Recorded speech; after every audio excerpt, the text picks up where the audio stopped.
बाप आणि लेकीचे नाते किती घट्ट आणि प्रेमाचे असतं याचा अनुभव प्रत्येक लेक आणि तिचा बाप घेत असतो। वर्षभर अभ्यास करून 10वीच्या परीक्षेची तयारी करून पहिल्या पेपरला जाताना वडिलांचा आशीर्वाद घेऊन पाहणाऱ्या औसा तालुक्यातील भादा गावातील एका चिमुकलीला बाबाचा मृतदेह अंत्यसंस्कारासाठी घेऊन जाताना परीक्षेला जावे लागल्याची घटना घडली आहे। अंत्यसंस्कारासाठी जाणाऱ्या आपल्या बापाच्या आरतीला पाहत ती हातात पेन, कंपास आणि पॅड घेऊन शास्त्रू नयनाने मोटरसायकलवर बसून परीक्षेला निघाली। एकीकडे बाप परत दिसणार नाही ही भावना काळजाला पीळ पाडत होती, तर दुसरीकडे तिचे कर्तव्य तिला बसू देत नव्हते। दिशा नागनाथ उबाळे ही भादा येथील शाळेत 10वीला आहे। शुक्रवारी रोजी तिचा मराठीचा पहिला पेपर होता। 10वीची तयारी करून परीक्षेला सामोरे जाण्याची जय्यत तयारी केलेल्या दिशाला नियतीने जब्बर धक्का दिला।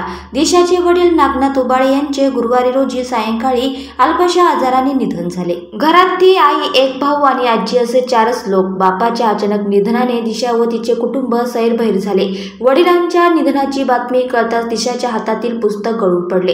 हंबरडा फोडून रडणाऱ्या दिशाला आपल्या परीक्षेचा विसर पडला। दिशाच्या वडिलांच्या अंत्यसंस्काराची वेळ शुक्रवारी सकाळी 9:30ची निश्चित झाली। भादा ते औसा हे अंतर 15 किलोमीटरचे आहे। ते पार करण्यासाठी कमीत कमी अर्धा ते पाऊण तास लागणार होता।